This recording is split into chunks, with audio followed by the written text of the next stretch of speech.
મંગલમ ભગવાન વીરો મંગલમ ગૌતમ પ્રભુ મંગલમ સ્થૂલિભદ્રા દેહા જૈનો ધર્મોસ્તુ મંગલમ.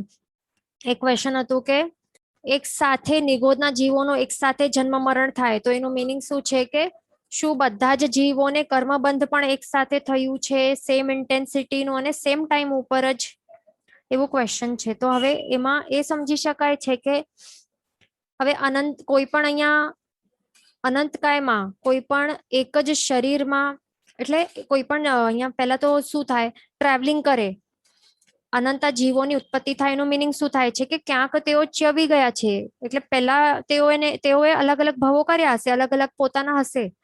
જેટલા પણ અનંત જીવો હશે ને તે અનંત જીવોના શું હશે, કોઈકનું સમજો કે મનુષ્ય રૂપે જન્મ હશે, કે કોઈકનું પ્રત્યેક વનસ્પતિ હશે, કોઈક અગ્નિકાય હશે, કોઈ કંઈ પણ હોઈ શકે છે ને, કે તિર્યંચ હોય કોઈ પણ, બેન્દ્ર તેન્દ્ર ચૌરેન્દ્ર કોઈ પણ અલગ પ્રકારનું તિર્યંચ હોય. પછી અલગ અલગ ભાવો હોય બધાના, પછી અનંત જીવોનો એક સાથે પછી તેઓ ચ્યવે, પછી ટ્રાવેલિંગ કરે બધા જ એક સાથે, અનંત જીવો એક સાથે ટ્રાવેલિંગ કરે એમનું આત્મા. અને જ્યાં એમણે પછી એવું હોઈ શકે કે બધાનું એવા જ પ્રકારના કર્મો બાંધ્યા હોય કે પછી એમનું જન્મ આવી જ રીતે થાય. અહીંયા બાદર સાધારણ વનસ્પતિ કઈ રૂપે એમનું આવી રીતે જ અને આવા જ વર્ણ ગંધ રસ સ્પર્શ વાળું એમને શરીર પ્રાપ્ત થાય. એવા જ પ્રકારના એમણે સરખું કર્મ બાંધ્યું હોય, વળી કર્મ પણ એવું બાંધ્યું હોય કે પર્યાપ્તપણું પ્રાપ્ત થાય અથવા તો બધાને અપર્યાપ્તપણું પ્રાપ્ત થાય. તો એવા બધા જે પણ અનંત જીવો હોય તો એક સાથે પહેલા જેવું અલગ અલગ ભવો હશે તો ત્યાંથી પછી ચ્યવીને ટ્રાવેલ કરે એમનું આત્મા એક જ સ્થાને, પછી શું કરે, એક એક કરીને પર્યાપ્તિઓ પૂરી કરે. સૌથી પહેલા તો ત્યાંથી જ આહાર ગ્રહણ કરે, આહાર ગ્રહણ કરીને પછી શું કરે, શરીર બનાવે પોતાનું. શરીર પણ શું હોય, પૂતગલોથી બનેલું હોય ને શરીર, બરાબર, ઔદારિક વર્ગણાના પૂતગલથી બનેલું હોય શરીર, અને શરીરનું પણ શું હોય, વર્ણ ગંધ રસ અને સ્પર્શ હોય. તો આવા જ સેમ બટાકાનું જેવું આપણને દેખાય છે તો એવા જ વર્ણ ગંધ રસ અને સ્પર્શ વાળું આવું સરખું આવા જ એવું શરીર બનાવે ત્યાં. પછી શું કરે, સ્પર્શનેન્દ્રિય નામક જે એની ઇન્દ્રિય છે પર્યાપ્તિ, તો તે પૂરી કરે, અને પછી શ્વાસોશ્વાસ વાળી પણ પર્યાપ્તિ પૂરી કરે જો તે પર્યાપ્તપણું પ્રાપ્ત કરેલું હોય. એટલે બધું એ કહી શકાય કે બધાનું શું હોય, ભલે અલગ અલગ ભાવોથી આવ્યા હોય પણ કર્મ એવું બાંધ્યું હશે ને સેમ પ્રકારનું કે, અને સેમ સ્થાને જેમનું ત્યાં જ જન્મ થાય છે, સેમ ગતિ સેમ જાતિ બધું સેમ પ્રાપ્ત થાય. તો તે સમજી શકાય છે, ધ્યાન રાખવાનું. પછી બધું સાથે કરવાનું, જન્મ પણ પછી મરણ પણ સાથે જ છે એમનું, મૃત્યુ પણ એક સાથે થાય છે. એટલે એવું છે. અહીંયા ક્વેશ્ચન છે કે અવ્યવહાર રાશિ નિગોદર સૂક્ષ્મ ઓર બાદર. તો આ ધ્યાન રાખવાનું, લખી લેવાનું કે અવ્યવહાર રાશિની સૂક્ષ્મ નિગોદ જ હોય, નામ જ એવી રીતે જ યાદ રાખવાનું, અવ્યવહાર રાશિની સૂક્ષ્મ નિગોદ. એટલે આ નામ ઉપરથી જ ખ્યાલ આવી જાય કે એમાં બાદર જીવોની ઉત્પત્તિ તો બિલકુલ થાય જ નહીં, એ ધ્યાન રાખવાનું. કારણ કે શું છે, તેઓ અવ્યવહારિક રાશિ વાળા છે, એટલે વ્યવહાર જ એટલે કઈ છે જ નહીં. એટલે શું, અવ્યવહાર રાશિનું મિનિંગ શું છે કે વ્યવહારિક દુનિયામાં તેઓ પ્રવેશ્યા જ નહીં હોય, અથવા તો એમ કહી શકાય કે બીજા આ જે સૂક્ષ્મ નિગોદ વાળું જે ભવ છે ને, આ ભવ છોડીને બીજો કોઈ પણ ભવ એમને કરવા નહીં મળે તો બાદર આવે જ નહીં શકે ને. અને પાસ્ટમાં એમણે કર્યું જ નથી, ન તો કરશે. જ્યાર સુધી અવ્યવહાર રાશિમાં રહેલા હશે ને ત્યાર સુધી તેમને તો પછી અવ્યવહારપણું જ છે, એટલે વ્યવહારિક દુનિયામાં પગ રાખવા મળશે જ નહીં. તો પછી આ સૂક્ષ્મ નિગોદપણું છોડીને બીજું કોઈ બાદર પણ નહીં બનવા મળે, બીજું કોઈ પણ પ્રકારનું ભવ મળી જ નહીં શકે. ઓનલી એન્ડ ઓનલી આ જ સૂક્ષ્મ નિગોદ એટલે શું, સૂક્ષ્મ સાધારણ વનસ્પતિકાય આ તરીકે જ એમને જન્મ મરણ થયા કરશે. હવે બીજો એક ક્વેશ્ચન છે કે વોટ ડિસાઇડ્સ જીવ વિલ બી પર્યાપ્તા ઓર અપર્યાપ્તા. તો હવે પર્યાપ્તપણું કે અપર્યાપ્તપણું એ એમના કરેલા કર્મોના કારણે પ્રાપ્ત થાય. હવે પર્યાપ્તા જીવો અને અપર્યાપ્ત જીવો, તો એમનો પણ શું હોય, જે પણ પર્યાપ્ત એટલે જે પણ જીવોને પર્યાપ્તપણું પ્રાપ્ત થાય ને તો એ એમના પર્યાપ્તા નામ કર્મના કારણે એ શું છે, પુણ્ય પ્રકૃતિ છે. એટલે જે પુણ્ય કર્મ કરેલા હોય ને તો એમને પર્યાપ્તપણું પ્રાપ્ત થાય, એટલે તેઓ પર્યાપ્ત તરીકે જીવી શકે. એટલે આખી જે પર્યાપ્તિઓ સ્વયોગ્ય પર્યાપ્તિઓ છે તો તે પૂરી કરીને પછી મૃત્યુ પામે, એ ધ્યાન રાખવાનું. અને જેમણે પણ પાપ કર્યો હોય અને તો એમને અપર્યાપ્તપણું પ્રાપ્ત થાય, એટલે તેઓ સ્વયોગ્ય પોતાના સ્વયોગ્ય પર્યાપ્તિઓ છે ને તો તે પછી પૂરી કર્યા વગર જ તેઓ મૃત્યુ પામી જાય. એટલે અપર્યાપ્ત નામ કર્મ શું છે? એ પાપ પ્રકૃતિ છે. શું છે એ બધું આવશે આપને કર્મ ગ્રંથ 1માં, આ બધા કર્મો વિશે આવશે. તો અહીંયા આટલું બેઝિક સમજી લેવાનું, બરાબર. પછી બીજું ક્વેશ્ચન છે કે કોઈક વેજીટેબલ બગડી જાય એનું મિનિંગ શું છે કે દેટ મીન્સ બધા જીવો એકસાથે મરી ગયા હોય. તો હવે એમાં નથી, જેમ કે આપ સમજો કે બટાકા વિશે આપ લો ને કે અહીંયા તો જન્મ મરણ થયા કરે છે ને, પણ એનું મિનિંગ નથી કે બગડી જાય છે. અહીંયા બટાકા જે ઉલટો ઇનફેક્ટ શું હોય છે, આપણે પેલા જોયું ને સાધારણ આ જે બાદર નિગોદ રૂપી જે કંદમૂળો હોય, કોઈ પણ પ્રકારના સુરણ હોય, કાંદા હોય, તો તે કેટલા સમય સુધી પડ્યા હોય ને, જલ્દી ખરાબ પણ નથી થતા. કેમ? કારણ કે એમાં અનંત જીવો જન્મ મરણ કરી રહ્યા છે, એમની પ્રવૃત્તિઓ ચાલી છે, અહીંયા ચાલુ છે અનંત જીવોની. વિચારો, અનંત મલ્ટીપ્લાય બાય અનંત જીવોની, એટલા માટે તે જલ્દી બગડતા પણ નથી. બરાબર, એ ધ્યાન રાખવાનું. અહીંયા જન્મ મરણ ચાલુ હોય છે. પણ હવે સમજો કે કોઈક વેજીટેબલ બગડી જાય તો એનું મિનિંગ શું કે બધા જીવો એમાં મરી જાય. હવે એમાં શું છે, આ બગડવાનું મિનિંગ શું છે?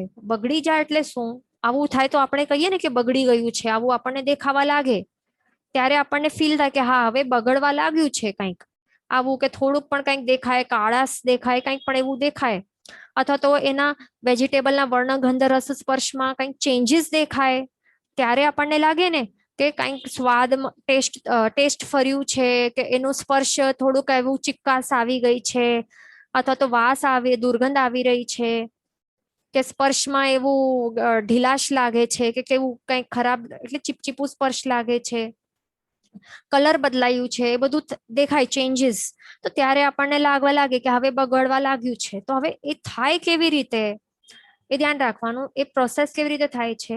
હવે અમુક કાળ વીત્યા બાદ શું થાય છે કે જે પણ આવા પ્રકારના જે આહાર હોય, વેજીટેબલ્સ હોય, કંઈ પણ હોય, કે લિક્વિડ હોય કંઈ પણ, તો એમાં શું થાય છે, એવા પ્રકારના પછી સંયોગ ત્યાં ઉત્પન્ન થઈ જાય.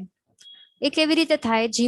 જીવોની ઉત્પત્તિ એટલે વાતાવરણમાં તો જીવો તો રહેલા હોય જ ને, વાયુ કાયના પણ તો જીવો છે જ ને. અહીંયા આપણે કહીએ ઓક્સિડેશન પ્રોસેસ, એ આપણે કહીએ ને કે ઓક્સિડેશન પ્રોસેસના કારણે શું થાય છે કે ચેન્જીસ થાય છે. ઓક્સિડેશન પ્રોસેસના કારણે કહેતા હોય કે એજિંગ પણ થાય છે. આપણે સાંભળ્યું હશે ને કે એજિંગ કયા કારણે થાય છે? ઓક્સિડેશન પ્રોસેસના કારણે. બરાબર, તો એમાં શું આપણે સમજી શકાય કે જે વાયુકાયના જીવો હશે તો તેઓ આહાર રૂપે તેઓ કે કોઈ પણ જીવો હશે તો તે ગ્રહણ કરતા હશે ધીરે ધીરે કરીને, અને પછી શું થાય, અહીંયા જે હોય એના વર્ણ ગંધ રસ સ્પર્શ બદલાય, અને પછી શું થાય, એવા પ્રકારના પછી આ જે વેજીટેબલ હશે ને કે ફ્રૂટ હશે, જે પણ સમજો, તો એમાં પણ પછી એવા પ્રકારના સંયોગ ઉત્પન્ન થાય. કેવા? કે સમજો કે એમાં પછી વધારે સ્વીટનેસ આપણને લાગે ને, કે જે બગડેલું હોય કેળું તો શું થાય, વધારે સ્વીટ લાગવા લાગે, કે કંઈ પણ એવા પ્રકારના કંઈ પણ એવું એવા સંયોગો કે ખટાશ ઉત્પન્ન થાય, એવા પ્રકારના સંયોગો ઉત્પન્ન થાય કે જે પછી જે બેઇન્દ્ર જીવો હોય, અથવા તો જે ફૂગ દેખાય છે અહીંયા, તે ફૂગ આ છે ને, આ શું છે? ફૂગ છે. તો ફૂગ શું છે? આ બાદરની ગોદ છે, આ એકેન્દ્ર જીવ છે. તો એવા પ્રકારના સંયોગો ઉત્પન્ન થાય કે જે બેન્દ્ર જીવો અથવા તો ફૂગ રૂપી જે એકેન્દ્રિય જીવો છે એના ઉત્પત્તિ માટે અનુકૂળ હોય. એટલે કે શું થાય છે, યોની ક્રિએટ થઈ જાય છે, એમના ઉત્પત્તિ યોગ્ય એક યોની ક્રિએટ થાય છે. અને પછી આ યોની ક્રિએટ થાય તો પછી સમજી લેવાનું કે હવે જે પણ જીવોના ઉત્પત્તિ યોગ્ય યોની ક્રિએટ થાય તો સમજી લેવાનું કે પછી જીવોત્પત્તિ હવે સ્ટાર્ટ થઈ જ જશે અહીંયા.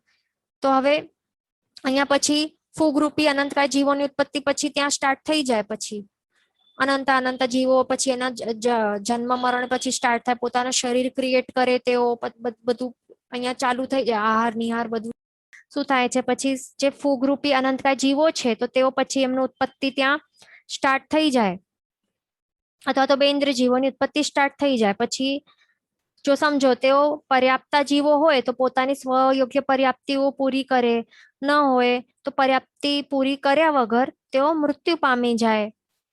પછી આ વેજીટેબલમાં જ ઉત્પન્ન થાય તો હવે, અને હા પર્યાપ્તિઓ પૂરી કરે તો પછી સૌથી પહેલા આહાર તો ગ્રહણ કરશે ને, તો અહીંયા જ પછી આ જે ફ્રૂટ છે તો એમાં સમજો કે ફ્રૂટ હોય કે વેજીટેબલ હોય તો એમાં જે પણ જ્યુસ હોય, જે પણ શુગર હોય, જે પણ આવા આહાર યોગ્ય પૂતગલો હોય તો તે પછી ગ્રહણ કરે, પછી ત્યાં નિહાર પણ કરે, ધ્યાન રાખવાનું ત્યાં જ નિહાર પણ કરે તેઓ.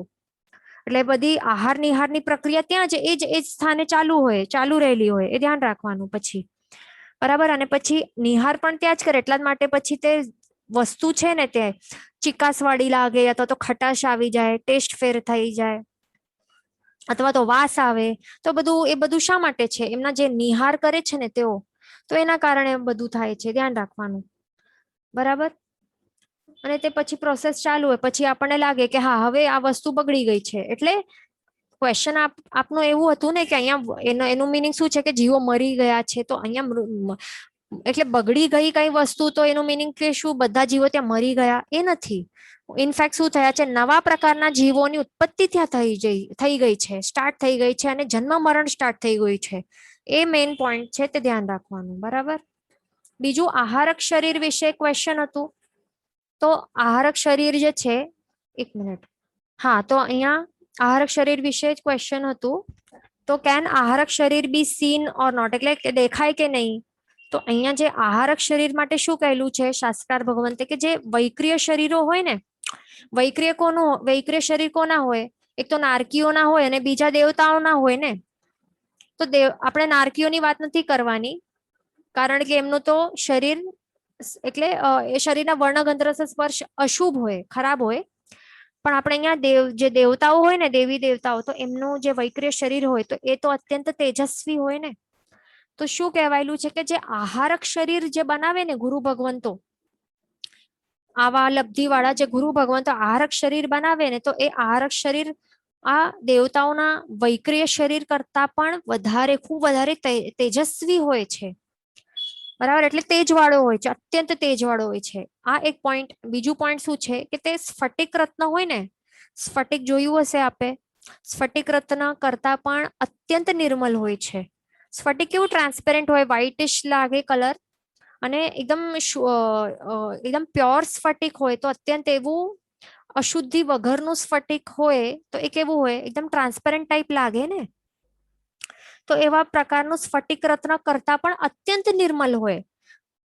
બરાબર. તો હવે આ બે પોઈન્ટ આપણે જોયા. આવું હોય આહારક શરીર. તો હવે એવી રીતે સમજી શકાય છે કે સ્ફટિક કરતા પણ નિર્મલ હોય એટલે ટ્રાન્સપેરન્ટ ટાઈપ હોય, એટલે દેખાય નહીં પ્રોપરલી, પણ તેજસ્વી હોય. તો એનું તેજ તેજ આટલું નીકળતું હોય તો તેજના કારણે આપણને ખ્યાલ આવે કે હા અહીંયા છે આવી રીતે કંઈક તેજસ્વી, કંઈક અહીંયા સ્વરૂપ છે કોઈકનું, કંઈક છે. પણ આપણે એનું સ્વરૂપ પણ પ્રોપરલી નહીં આપણે જોઈ શકીએ, કારણ કે તેજના કારણે, અને વળી સ્ફટિક જેવું હોય, ટ્રાન્સપેરન્ટ ટાઈપ.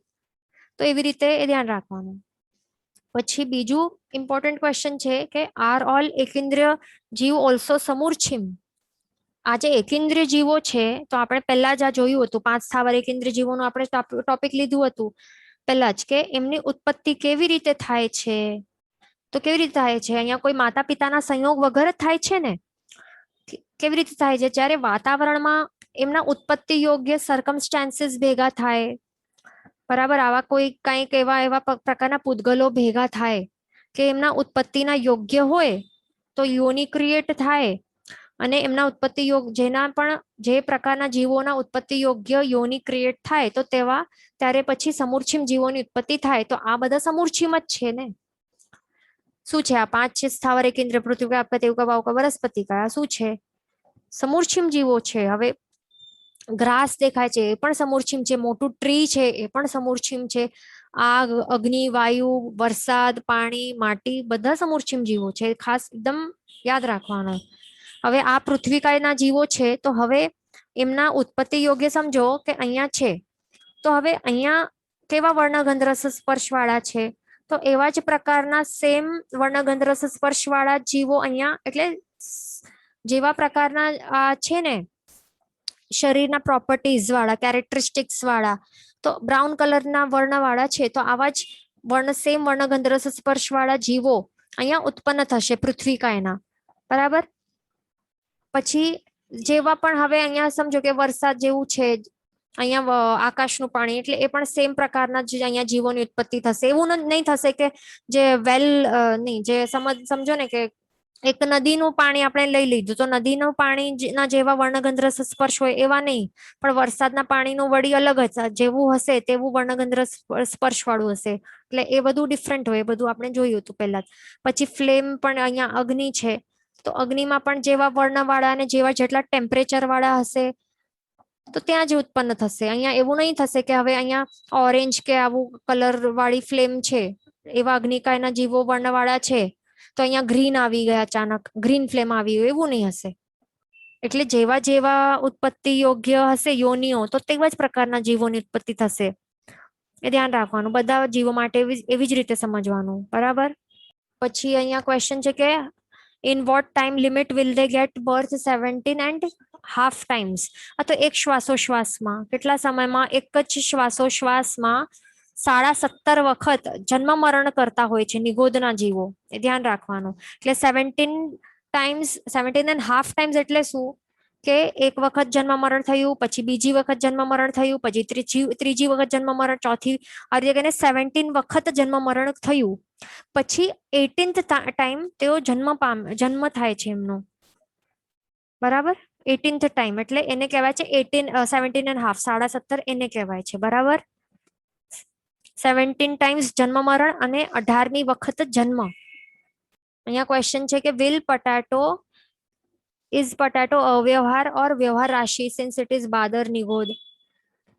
તો પહેલા તો એ યાદ રાખવાનું કે વ્યવહાર અને અવ્યવહાર રાશિ શાને આપણે એ ટેબલ જ સામે મૂકીએ. પહેલા તો આપણે જે પહેલા 1 મિનિટ, હા, આ ટેબલની વાત છે કે આ બધાને પોતપોતાની બુકમાં ડ્રો કરવાનું છે પોતાના હાથથી. અહીંયા ખાલી સ્ક્રીનશોટના કામ નથી, અહીંયા પોતાને હાથથી આ બધું લખવાનું છે. લખશો તો યાદ રહેશે, ધ્યાન રાખવાનું. બરાબર. તો હવે હા, તો ક્વેશ્ચન શું છે કે પટાટો શું છે, વ્યવહાર કે અવ્યવહારનો? સિન્સ ઇટ ઇઝ બાદર નિગોદ.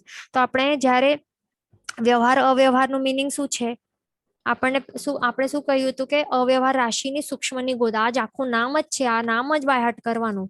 ક્યારે પણ એવી રીતે હાફ વર્ડ્સ યુઝ નહીં કરવાના કે અવ્યવહાર રાશિ, એવી રીતે નહીં. આખો આ વર્ડ, આખો આ સેન્ટેન્સ જ આ યાદ એવી જ રીતે સાથે આવવું જોઈએ. અવ્યવહાર રાશિની સૂક્ષ્મ નિગોદ ના જીવો, આખો આવી જ રીતે બોલવાનું. તો ક્યારે પણ કન્ફ્યુઝન નહીં થશે કે એમાં બાદર પણ હોઈ શકશે કે નહીં, એવું ક્યારે પણ આપને ડાઉટ આવશે જ નહીં મનમાં, જો આપનો આવી રીતે બાયહાટ કરેલું હોય અવ્યવહાર રાશિની સૂક્ષ્મ નિગોદના જીવો. તો એનાથી ઉપર આ સેન્ટેન્સ ઉપરથી શું ખ્યાલ આવે છે કે અવ્યવહાર રાશિમાં કોણ હોય? માત્ર ને માત્ર કોણ હોય? સૂક્ષ્મ નિગોદના જીવો. સૂક્ષ્મ નિગોદને શું કહેવાય? સૂક્ષ્મ સાધારણ વનસ્પતિ કહે.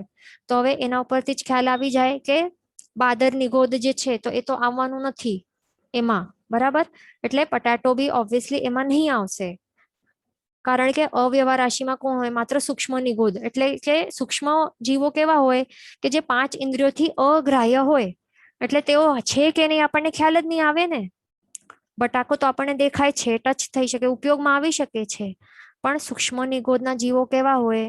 સૂક્ષ્મ શરીર વાળા હોય, 5 ઇન્દ્રિયોથી અગ્રાહ્ય છે, વળી તે અવ્યવહારમાં છે ને, એટલે વ્યવહારિક દુનિયામાં હજી પ્રવેશ પગ મૂક્યો જ નથી ને, તો પછી બટાકા રૂપે તેઓ કેવી રીતે બની શકશે? બટાકા તો છોડો, તેઓ નીલફૂગ પણ નહીં બને, બેક્ટેરિયા વાયરસ પણ નહીં બને, મનુષ્ય નારકી કઈ નહીં બન્યા હોય. પાણી જામેલો હોય તો ત્યાં ચિકાસ રૂપે પણ તેઓ આવી નહીં શકે. આપણને એ ધ્યાન રાખવાનું, સૂક્ષ્મ ને બાદરમાં ડિફરન્સ શું છે એ પહેલા એકદમ બાયહાટ કરી લેવાનું. બરાબર. તો સૂક્ષ્મ જીવો જે હોય, આ અવ્યવહાર રાશિના સૂક્ષ્મ નિગોદના જીવો, તો તે કેવા હોય? 5 ઇન્દ્રિયોથી અગ્રાહ્ય અને સંપૂર્ણ 14 રાજલોકમાં ઠાસીને ભરેલા હોય. છે કે નહીં ખ્યાલ જ નહીં આવે, એ ધ્યાન રાખવાનું. અહીંયા ક્વેશ્ચન છે કે સો આફ્ટર મનુષ્ય ભાવ ઇફ વી ગો ઇનટુ નિગોદ it will be for sure શ્યોર. તો હવે એમનો ક્વેશ્ચન છે કે મનુષ્ય ભાવમાંથી જો આપણે જો નિગોદના જીવો તરીકે ઉત્પન્ન થયા તો શું તે બાદર જ બનશું? તો એવું કઈ જરૂરી નથી કે આપણે બાદર નિગોદ તરીકે જ કે કાંદામાં જ બને આપણે જીવો, કે નીલફૂગ તરીકે બને, એવું જરૂરી નથી. સૂક્ષ્મ નિગોદમાં પણ આપણે જઈ શકીએ છીએ ને. સૂક્ષ્મ નિગોદના દ્વારો આપણા માટે પણ ખુલ્લા છે, કારણ કે સૂક્ષ્મ જીવો છે ને, સૂક્ષ્મ સાધારણ વનસ્પતિ કહે કે સૂક્ષ્મ નિગોદ, તે માત્ર અવ્યવહાર રાશિમાં નથી ને, એ તો વ્યવહાર રાશિમાં છે ને. વ્યવહાર રાશિના 1 મિનિટ, એ ટેબલ જ આપણે પાછું લાવીએ, વ્યવહાર અવ્યવહાર વાળું આપણે એ ટેબલ પાછું લાવીએ તો ખ્યાલ આવશે.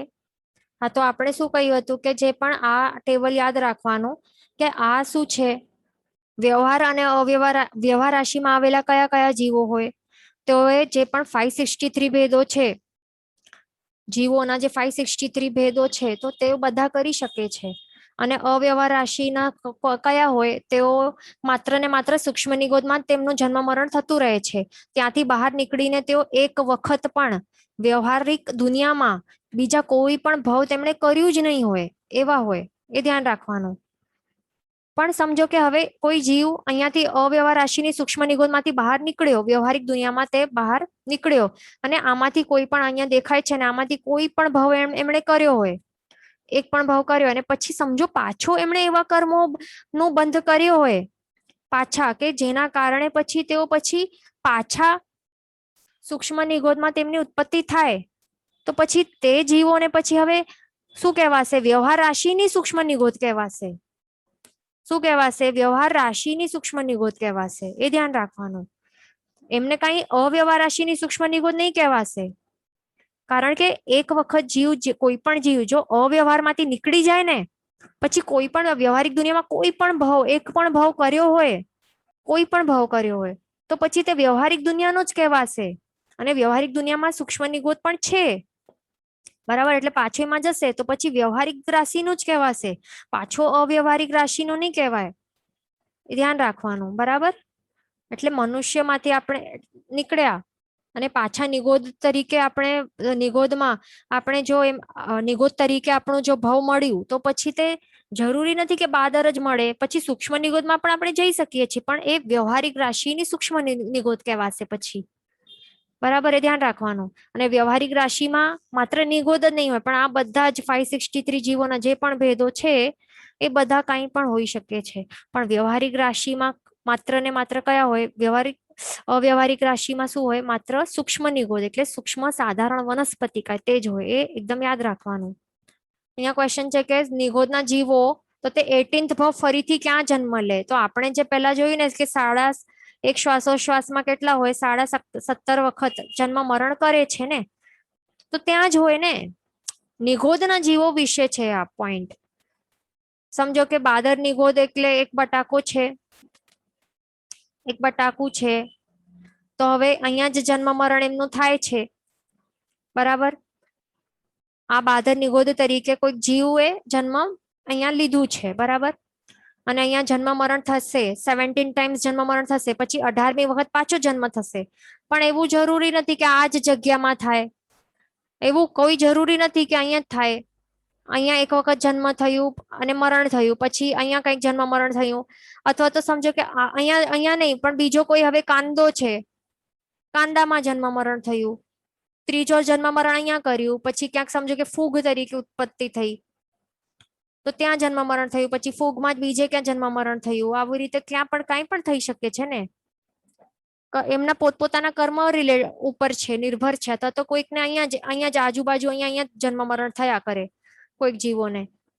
એટલે 17 ટાઈમ્સ અહીંયા જ સમજો જન્મ મરણ થયું, પછી 18મી વખત જન્મ લે, તો એ કેટલું? એક શ્વાસોશ્વાસ જેટલું ટાઈમ છે, ટાઈમ લિમિટ છે, આટલામાં 17.5 ટાઈમ્સ જન્મ મરણનું સાયકલ થઈ જાય, તો તે બતાવવા માંગે છે શાસ્ત્રકાર ભગવંતો. એ ધ્યાન રાખવાનું, બરાબર? અને અહીંયા બીજું છે કે અવ્યવહાર રાશિ નિગોદ ક્યાં રહે છે?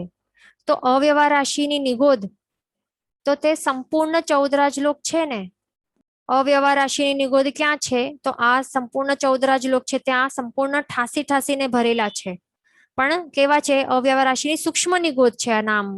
એટલે એના ઉપરથી શું ખ્યાલ આવે છે કે સૂક્ષ્મ છે, સૂક્ષ્મ શરીર મળ્યું છે, એટલે આપણને 5 ઇન્દ્રિયોથી અગ્રાહ્ય છે, એટલે ખ્યાલ નહીં આવે આપણી અહીંયા આસપાસમાં ક્યાં ક્યાં ભરેલા છે, ક્યાં ખ્યાલ જ નહીં આવે, આપણે ટચ જ નહીં કરી શકીએ ને, આપણે એમને જોઈ શકીએ આંખોથી, કાંઈ નહીં કરી શકીએ.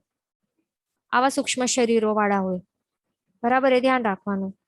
અહીંયા ક્વેશ્ચન છે કે સો અવ્યવહાર અને વ્યવહાર બોથ કો એક્ઝિસ્ટ ઇન 14 રાજલોક. હા, તો આખા 14 રાજલોકમાં સંપૂર્ણપણે આવી રીતે શું સૂક્ષ્મ નિગોદના જીવો, અવ્યવહાર રાશિની સૂક્ષ્મ નિગોદના જીવો ઠાસીને ભરેલા છે.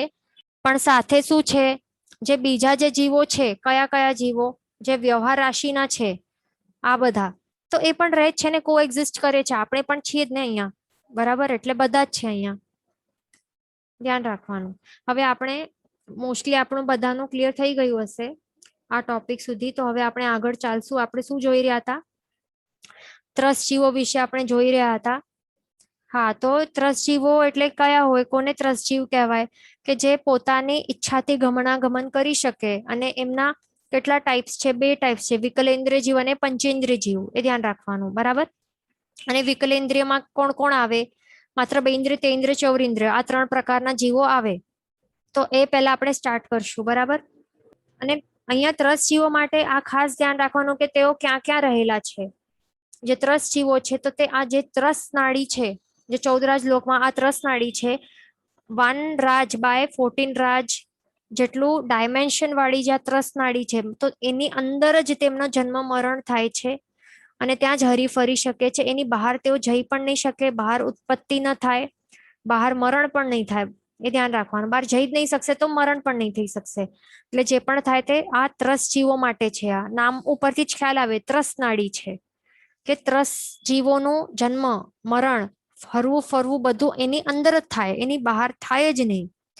એનું મિનિંગ શું છે કે બહાર કોણ છે? ત્રસ્ત નાડીના બહાર માત્ર સ્થાવર એકેન્દ્રિય જીવો હોય, બાદર હોય કે સૂક્ષ્મ હોય, પણ સ્થાવર એકેન્દ્રિય જ હોય બહાર. એ ધ્યાન રાખવાનું. બહાર ત્રસ્ત જીવો બિલકુલ એક પણ નહીં હોય, એ ધ્યાન રાખવાનું. અને જે ત્રસ્ત જીવો હોય તો એમને ત્રસ્ત શરીર એટલે આવા પ્રકારનું જે ત્રસ્ત જે જીવો હોય તો એમને એવા પ્રકારનું શરીર મળેલું હોય ને કે પોતાની ઈચ્છા થાય તો પોતાની ઈચ્છા પ્રમાણે તેઓ પછી હલનચલન કરી શકે છે ને, ગમનાગમન કરી શકે. એટલે એમને લાગે કે એવી સિચ્યુએશન ખતરનાક જીવલેણ સિચ્યુએશન આવી રહી છે તો ત્યાંથી તેઓ નાસી પણ શકે પોતાની ઈચ્છાથી. અને પોતાને અનુકૂળ સિચ્યુએશન લાગે તો ત્યાં તેઓ જઈ પણ શકે એની પાસે, એ પણ પોતાની ઈચ્છાથી. તો એવા પ્રકારના જે પ્રિવિલેજીસ છે તો એ એવા ત્રસ્ત નામકર્મના કારણે પ્રાપ્ત થાય છે. આવા પ્રકારના જે પ્રિવિલેજીસ કહેવાય ને કે પોતાના ઈચ્છાથી કંઈ પણ કરી શકાય, તો એ પ્રિવિલેજીસ જ કહી શકાય ને. એનાથી એટલે એક પ્રકારનું શું છે કે એક એક્સ્ટ્રા એમને શું મળ્યું છે? એવા પ્રકારનું પ્રિવિલેજ મળ્યું છે. અને જે સ્થાવર એકેન્દ્રિય જીવોને મળ્યું નથી. તેઓની ઈચ્છા થાય તો તેઓ પણ પોતાની ઈચ્છાથી તેઓ કંઈ પણ ભાગી નહીં શકે, કંઈ નહીં કરી શકે. જે ટોમેટોસ છે તો તેમને કોઈક એને સમારવા જાય તો તે ભાગી નહીં શકશે, ત્યાં જ એને બેસવું જ પડશે, ત્યાં જ રહેવું પડશે, બરાબર. હાફ કોઈ એને સમારી પણ નાખે તો પણ પછી પણ તેઓ ભાગી નહીં શકે. તો એવા પ્રકારનું કઈ એમને પ્રિવિલેજીસ મળ્યા જ નથી, કારણ કે એવા પ્રકારનું શરીર એમને મળ્યું જ નથી. સ્થાવર પ્રકારનું શરીર મળ્યું છે. એટલે એનું મિનિંગ શું છે કે જે સ્થાવરપણાને સ્થાવરપણાને પામ્યા છે તો એવા સ્થાવર જીવો કેવા છે? પાપ પાપ એવા પ્રકારના કંઈક પાપ કર્યા હશે કે જેના કારણે એમને સ્થાવર નામ કર્મ એ શું છે? એક પાપ પ્રકૃતિ છે. એનું બંધ થયું હોય, એમનું ઉદય થયું હોય તો એના કારણે આવા સ્થાવરપણું પ્રાપ્ત થયું હોય. પણ આ ત્રસપણું જે પણ જીવોને પ્રાપ્ત થયું હોય તો એ એક પુણ્ય પ્રકૃતિ કહેવાય. શું કહેવાય? પુણ્ય પ્રકૃતિ, બરાબર. આ પ્રિવિલેજ મળી છે ને કે ઈચ્છાથી જે જ્યાં થાય હરી ફરી શકે, બરાબર, પોતાનો જીવ બચાવી પણ શકે ને. તો આ એક પ્રિવિલેજ છે. તો એ પુણ્ય ના કારણે જ પ્રાપ્ત થઈ શકે. એટલે આ ત્રસ્ત નામ કર્મ શું છે? એ પુણ્ય પ્રકૃતિ છે. પ્રકૃતિ એટલે કે પુણ્ય કર્મ, સિમ્પલ વર્ડમાં પુણ્ય કર્મ છે, ધ્યાન રાખવાનું. પણ હવે આવી રીતે કોઈ પણ આ જીવો ત્રસ્ત જીવોમાં આપણે શું શું જોયું? કોણ કોણ આવે છે? વિકલેન્દ્રિય અને પંચેન્દ્રિય ને, એટલે બેન્દ્રિય, તેન્દ્રિય, ચૌરેન્દ્રિય અને પંચેન્દ્રિય, આ 4 પ્રકારના જીવોને ત્રસ્ત જીવો કહેવાય. તો હવે આ 4 પ્રકારના જીવો છે તો એમને ત્રસપણું તો મળી ગયું, આવા પ્રકારના પ્રિવિલેજીસ મળી ગયા, આવો પ્રકારનું પાવર મળી ગયું કે તેઓ દુઃખથી ભાગી શકશે, બરાબર, દુઃખથી દૂર ભાગી શકશે અને સુખની પરિસ્થિતિ તરફ તે પાછા આવી શકશે, બરાબર. તો એવા પ્રકારને એમને પાવર મળી જાય છે. તો હવે આવો પ્રકારનો પાવર મળી જાય પછી પણ તેઓ અકામ નિર્જરા તેઓ નહીં કરશે. શું નહીં કરશે? અકામ નિર્જરા નહીં કરશે, બરાબર. પોતાને શું મળી છે? ઈચ્છા શક્તિ મળી છે ને, કે દુઃખથી દૂર ભાગી જાય અને સુખની તરફ તેઓ આવી શકે. તો આવા પ્રકારનું જે પાવર છે તો તે એ પાવરને યુઝ કરશે અને અકામ નિર્જરા નહીં કરશે. અકામ નિર્જરા એટલે શું? કે જે પણ સહન કરવું પડે ને, કષ્ટો બધા સહન કરીને જે કર્મોની નિર્જરા થાય, એટલે જબરદસ્તીથી પરાણે જે પણ સહન કરીને કષ્ટો સહન કરીને જે એના દ્વારા જે પણ ઓછા માત્રામાં પણ જે કર્મ નિર્જરા થાય તો તેને કહેવાય છે અકામ નિર્જરા. તો તેઓ અકામ નિર્જરા જો નહીં કરશે એટલે કષ્ટો સહન નહીં કરશે, દુઃખથી દૂર ભાગી જશે. હવે ઈચ્છા શક્તિ મળી છે તો દુઃખથી દૂર ભાગી શકશે. તો દુઃખથી દૂર ભાગી જશે પછી તેઓ જે પણ કષ્ટો છે સહન નહીં કરશે તો અકામ નિર્જરા થાય નહીં, થઈ શકશે ને, બરાબર? અકામ નિર્જરા નહીં થઈ શકશે એટલે જબરદસ્તીથી તેઓ સહન નહીં કરશે. અને બીજું તેઓ સકામ નિર્જરા પણ નહીં કરે. જો સમજો, સકામ નિર્જરા એટલે શું કે પોતાની ઈચ્છાથી જ તેઓ સામે ચાલીને કષ્ટોને સહન કરવું એને કહેવાય સકામ નિર્જરા. અને આવી રીતે પોતાની ઈચ્છાથી જ કષ્ટોને સહન કરીને જે પણ વધારે પ્રમાણમાં કર્મોની નિર્જરા થાય ને એ પણ શા માટે? મોક્ષની પ્રાપ્તિ માટે. તો એને કહેવાય છે સકામ નિર્જરા. બરાબર. તો હવે આ જે ત્રસ જીવો છે એમને આવી પાવર મળી ગઈ છે કે દુઃખથી દૂર ભાગી શકશે અને સુખની પરિસ્થિતિ તરફ તેઓ બેસી જઈ એટલે ત્યાં જઈને બેસી જાય એવા પ્રકારની ઈચ્છા શક્તિ મળી છે, આવું પાવર મળ્યું છે એમને. તો આ શક્તિનો યુઝ કરશે તેઓ અને દુઃખોને સહન જ નહીં કરશે, સુખ તરફ જ ભાગ્યા કરશે. દુઃખ આવશે તો દ્વેષ કરશે દુઃખમાં, અને સુખ આવશે, સુખની પરિસ્થિતિ, અનુકૂળ પરિસ્થિતિ, તો એમાં રાગ કરશે, રાગનું સેવન કરશે. તો આવી જ રીતે કરશે તો પછી એમનું અકામ નિર્જરા કે સકામ નિર્જરા થઈ જ કેવી રીતે શકશે? તો અકામ કે સકામ નિર્જરા થશે જ નહીં તો પછી નિર્જરા એટલે શું? કર્મનો ક્ષય. તો કર્મોનો ક્ષય કરશે જ નહીં તો પછી શું થશે? આ ત્રસ જીવોનું ત્રસપણું જ ચાલ્યું જશે ને. એમને જે આ પાવર મળ્યું છે, પ્રિવિલેજીસ મળ્યા છે તો તે ચાલ્યા જશે. પછી તેઓ ત્યાં ક્યાં ધકેલાઈ જશે? સ્થાવર કાયમાં ધકેલાઈ જશે. બરાબર. એટલા જ માટે શાસ્ત્રકાર ભગવંતો શું કહે છે કે ત્રસપણાનું જે ભાવ છે ને, તો ત્રસપણાનું ભાવ કેટલા ટાઈમ સુધી મળી શકે છે? વધારેમાં વધારે કન્ટિન્યુઅસલી કોઈ પણ જીવને 2000 સાગરોપમ વર્ષો સુધી. કેટલા? ત્રસપણું મેક્સિમમ 2000 સાગરોપમ વર્ષો સુધી કન્ટિન્યુઅસલી મળી શકશે. અને આટલા વખતમાં, આટલા ડ્યુરેશનમાં જો તે જીવે પોતાનું આત્મકલ્યાણ ન કર્યું તો પછી ફરજિયાત કમ્પલસરીલી એને શું કરવું પડશે? એ જીવને ત્રસપણું છોડીને સ્થાવર એકેન્દ્રિય બનવું જ પડશે. આ નિયમ છે. નિયમા એને સ્થાવરપણામાં કર્મો ધકેલી નાખશે. એટલા જ માટે આપણને હમણાં શું મળ્યું છે? આપણે ત્રસ જીવો છીએ તો આપણને ત્રસપણું મળ્યું છે ત્રસ નામ કર્મના ઉદયના કારણે, બંધ અને ઉદયના કારણે. તો આપણે પણ જો આપણે શું કરશું, તો આપણે જો એનું મિસયુઝ કરશું, આ સ્થાવરપણાનું આપણે વેસ્ટ કરી નાખશું તો પછી શું થશે? ત્રસપણાનું હમણાં આપણને ત્રસપણું મળ્યું છે તો એનું આપણે પ્રોપરલી યુઝ નહીં કરશું. ઈચ્છા શક્તિ મળી છે તો આપણે દુઃખના સિચ્યુએશનથી ભાગી જશું, દુઃખને સહન જ નહીં કરશું, દુઃખમાં આપણને દ્વેષ થશે અને અનુકૂળતા અને સુખમાં જ રાગની અનુભૂતિ થશે અને સુખની સિચ્યુએશન તરફ જ ભાગ્યા કરશું, સુખ પાછળ ભાગ્યા કરશું આખા લાઈફ ટાઈમ સુધી. પૈસા, બંગલા, ગાડી એના પાછળ જ ભાગ્યા કરશું તો શું થશે? આપણી કર્મ નિર્જરા થશે જ કેવી રીતે? નિર્જરા જ નહીં થાય, અકામ પણ નહીં થાય ને સકામ પણ કેવી રીતે થશે? એટલે સકામ કે અકામ નિર્જરા જ નહીં થાય એટલે કર્મોનું ક્ષય જ નહીં થશે કોઈ પણ રીતે. તો પછી શું થશે?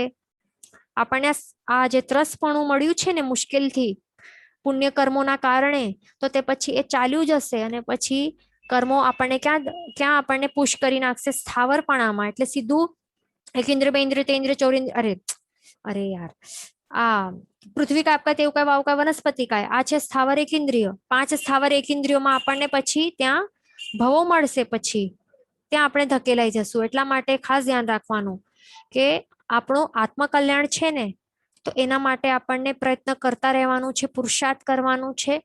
ટાઈમ બહુ ઓછું છે, આપણને ખ્યાલ નથી આવતું. બરાબર. શું ખબર આપણા 2000 સાગરોપમ વર્ષનું આપણું આ છેલ્લું વર્ષ હશે, શું ખબર? આ જ હશે આપણો આ જે ભાવ છે ને હમણાં આપણે જે આપને મેં, તો આપણું આ ત્રસપણાનું આ 2000 સાગરોપમ વર્ષનું છેલ્લું વર્ષ આ જ હશે તો શું ખબર, એના બાદ પછી નહીં પણ મળે ને, બરાબર. તો એટલા માટે પછી શું કરવાનું, આપણને ધ્યાન રાખવાનું કે ત્રસપણું મળ્યું છે તો શું કરવાનું, સકામ નિર્જરા કરવાની. પોતાની ઈચ્છાથી જ આપણને શું કરવાનું, બધા કર્મોને એટલે જે પણ કષ્ટો આવે છે તો તે ભોગવવાના, સહન કરવાના, દુઃખથી દૂર નહીં ભાગવાનું, આવે છે તો તે સહન કરવાનો ક્ષમતાપૂર્વક. અને રાગની પણ સિચ્યુએશન આવે, સુખ આપણો પુણ્યોદય હોય તો સુખ મળે છે, અનુકૂળતા મળે છે, તો એમાં પણ શું કરવાનું, રાગ નહીં કરવાનું, પણ ક્ષમતા ભાવે ક્ષમતા ભાવે આ સુખને પણ આપણને ભોગવવાનું. એટલે પુણ્ય કર્મોને પણ કેવી રીતે ક્ષમતાપૂર્વક જ ભોગવવાનું, એ ધ્યાન રાખવાનું. બીજું એ પણ ધ્યાન રાખવાનું કે આપણને જે શાતાની અનુભૂતિ થાય છે ને, તો શાતાની અનુભૂતિ તે પણ સ્થાવર એકેન્દ્ર જીવોના ભોગવટાના જ કારણે થાય છે ને પ્રાપ્ત. સ્થાવર એકેન્દ્ર એટલે કયા છે, વાયુકાય કે જે વાયુકાયના જીવો હોય કે અપકાયના જીવો હોય, એટલે પાણી, હવા, અગ્નિથી આપણે કંઈક પકાવી શકીએ કે ગરમી મળે, અને ખાવાનું ભોજન એ ક્યાંથી મળે, આ વનસ્પતિકાયથી. એટલે આપણને જે પણ સુખ શાતાની જે પણ અનુભૂતિ મળે છે તો તે બધું સ્થાવર એકેન્દ્ર જીવોના ભોગવટા કરવાથી જ મળે છે ને. તો હવે એમની હિંસા કરીને જ મળે છે ને, તો એટલે એમની હિંસા કરવામાં જ આપણને સુખની અનુભૂતિ થાય છે, સુખનો આભાસ થાય છે ને આપણને. તો એ જ પછી આપણને સુખનો આભાસ થશે ને એમની હિંસા કરતા કરતા સ્થાવર એકેન્દ્ર જીવોની, તો પછી શું થશે, ત્યાં જે પછી આપણો જન્મ થશે, ત્રસપણું ચાલ્યું જશે અને આપણે સીધું શું મળશે, સ્થાવરપણું મળી જશે. અને એ પણ એવું કઈ આ જે છે ને, એમાં એવું નથી કે બધાને આવું કમ્પલસરી 2000 સાગરોપમ સુધી મળવાનું છે, એવું થોડી છે કઈ રૂલ. આ તો શું છે, કન્ટિન્યુઅસલી મેક્સિમમ છે. આ ઉત્કૃષ્ટપણે કોઈક જીવને કન્ટિન્યુઅસલી ત્રસપણું મળે તો કેટલું મળી શકે તે છે. તો એવું કઈ નથી કે ત્રસપણું આટલું મળશે જ આપણા બધાને, કે આટલો જે 2000 સાગરોપમ વર્ષ સુધી મળશે જ, ત્યાર સુધી આપણને ટેન્શન નથી કે આપણે જશું જ નહીં સ્થાવરપણામાં, એના વચ્ચે એવું કઈ નથી. એના વચ્ચે આપણે જઈ શકશું સ્થાવરપણામાં, એ ધ્યાન રાખવાનું, બરાબર. અહીંયા ક્વેશ્ચન છે કે ધારો કે 1000 સાગરોપમ પછી સ્થાવરમાં જઈએ, પછી પાછા ત્રસમાં જન્મીએ તો પાછા 2000 સાગરોપમ વર્ષ મળે. હા, તો તે મળી શકે. સમજો કે આપણે કેટલાક 1000 સાગરોપમ સુધી, હા, એના આપણે ત્રસપણામાં હતા, બરાબર, કેટલા કન્ટિન્યુઅસલી 1000 સાગરોપમ સુધી, પછી આપણે સ્થાવરપણામાં ધકેલાઈ ગયા, તો અને પછી આ સ્થાવરમાંથી પાછા ત્રસમાં આવ્યા સમજો, તો પછી ત્રસમાં આપણે નિર્જરાઓ કરી ને, અકામ નિર્જરા કરી કે સકામ નિર્જરા કરી આપણે સમજો, તો પછી થઈ શકે છે કે આપણે ત્યાં ટકીને રહી ગયા, ત્રસપણું આપણને મળતું ગયું, તો કન્ટિન્યુઅસલી આપણને થઈ શકે છે કે 2000 સાગરોપમ વર્ષ સુધી આપણને ત્રસપણું કન્ટિન્યુઅસલી પ્રાપ્ત થઈ શકે છે. એટલે પછી સ્ટાર્ટ અહીંયાથી જ થશે કાઉન્ટિંગ, બરાબર. એટલે પાછું કાઉન્ટિંગ થઈ શકશે સ્ટાર્ટ, એ ધ્યાન રાખવાનું. એટલે અહીંયા એવું ધ્યાન રાખવાનું કે આખો બધાને કમ્પલસરી 2000 સાગરોપમ વર્ષો સુધી મળશે જેવું કઈ રૂલ નથી. એક વખત મળશે ત્રસપણું અને પાછો ચાલ્યા જશું સ્થાવરમાં, એવું પણ થઈ શકે છે. પણ આ મેક્સિમમ ઉત્કૃષ્ટ વાત છે, એ ધ્યાન રાખવાનું.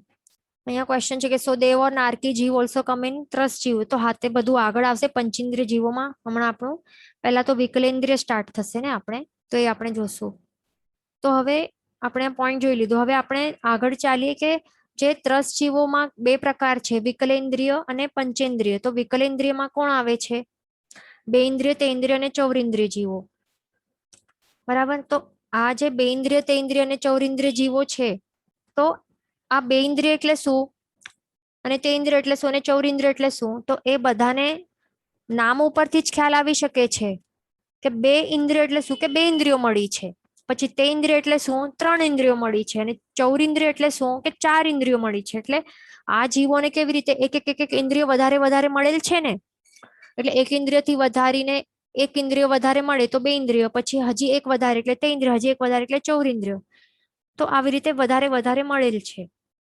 તો હવે તેનું યુઝ કરીને જો તેઓ પ્રતિકૂળતાથી દૂર જો ભાગવા પ્રયત્ન કર્યા કરે છે ને એ જીવો, અને સુખની પરિસ્થિતિઓ હોય, અનુકૂળતા તરફ જો આગળ વધતા જશે, તો પછી શું થશે, આ જે પ્રિવિલેજીસ છે તો તે પછી મળશે નહીં એમને, એ ધ્યાન રાખવાનું, બરાબર.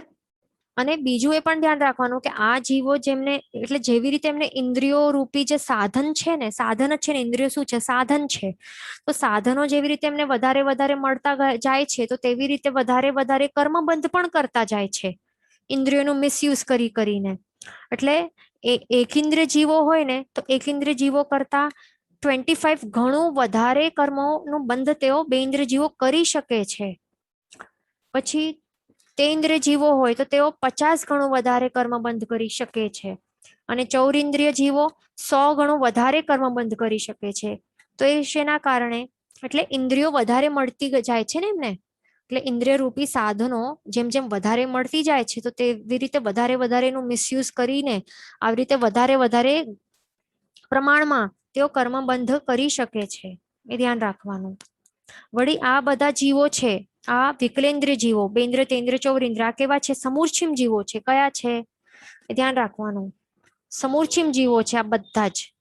એટલે શું કે માતા પિતાના જે પણ સંયોગ હોય, તો એના સંયોગ વિના જ તેઓ પછી આવી રીતે એમનું જે શું કહેવાય ઉત્પત્તિ યોગ્ય યોની છે, તો તે જો ક્રિએટ થઈ જાય તો ત્યાં તેમનું ઉત્પત્તિ થઈ જાય છે ઓટોમેટિકલી. કોનું કોનું? બેન્દ્ર તેન્દ્ર ચૌરિન્દ્ર, ત્રણેય પ્રકારના જે વિકલેન્દ્રિય જીવો છે એમનું એ ધ્યાન રાખવાનું. વચન વિરુદ્ધ બોલાયું હોય તો મિચ્છામિ દુક્કડમ સર્વમંગલ માંગલ્યમ સર્વ કલ્યાણ કારણમ પ્રધાનમ સર્વધર્માણમ જૈનમ જયતિ શાસનમ પ્રણામ.